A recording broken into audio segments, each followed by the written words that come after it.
Hello guys, si Jesucristo ang ating lakas. Paano ito maaaring magkatotoo sa halip na isang kasabihan lamang? Paano natin tinutulutan si Jesucristo na tulungan tayong maging mas malakas? Narito ang 7 ilang idea o paraan para ma-access ang lakas ni Jesucristo. Una, tumanggap ng lakas mula sa pagtupad sa ating mga tipan o pangako natin sa Diyos. Ano ba ang pinagmumulan ng moral at espiritual na lakas? At paano natin ito matatamo? Diyos ang pinagmumulan nito. Matatamo natin ang lakas na iyon sa pamamagitan ng mga pagtupad sa mga pangako o tipan natin sa Kanya. Ikalawa, tumanggap ng lakas mula sa pagbabasa ng Kanyang salita. Ang salita ng Diyos ay may kapangyarihang patibayin ang mga banal upang mapaglabanan nila ang kasamaan. Makakapit sila ng mahigpit sa kabutihan at makasumpong sila ng kagalakan sa buhay na ito. Kayang panatagin ng mga banal na kasulatan ang balisang kaluluwa at magdulot ng kapayapaan, pag-asa at pagbabalik ng tiwala ng isang tao sa kanyang kakayahang labanan ang mga hamon ng buhay. May mabisang kapangyarihan itong panatagin ang mga nasaktang damdamin kapag mayroong pananampalataya sa tagapagligtas. Ikatatlo, tumanggap ng lakas mula sa pagsunod sa kanyang mga utos. Nakasalalay ang ating kaligtasan sa pagsisisi. Ang lakas natin ay nagmumula sa pagsunod sa mga kautusan ng Diyos.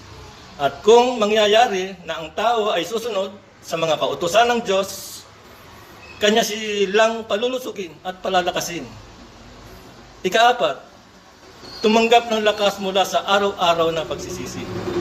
Sa pamamagitan ng pananampalataya sa pagbabayad sala ni Jesucristo at pagsisisi sa ating mga kasalanan, ang mga individual ay tumatanggap ng lakas at tulong na gumawa ng kabutihan na hindi nila magagawa sa sarili lamang nilang kakayahan. Ikalima, tumanggap ng lakas mula sa paghahangad at pagsunod sa paghahayag o revelation.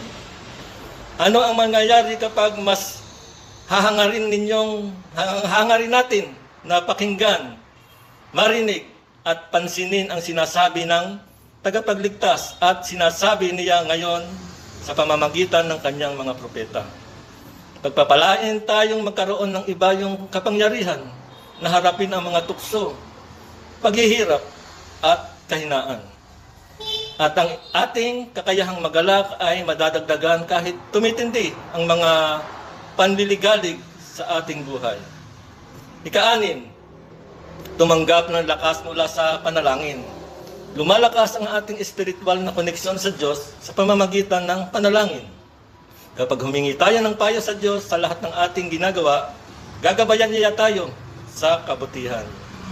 Ika-7, at huli, tumanggap ng lakas mula sa paglilingkod sa templo o bahay ng Panginoon. Mangyaring maglaan ng panahon para sa Panginoon sa kanyang banal na bahay. Ang paglilingkod at pagsamba sa kanyang banal na bahay ay ang magpapalakas sa ating espiritual na pundasyon. Amen. Thanks guys.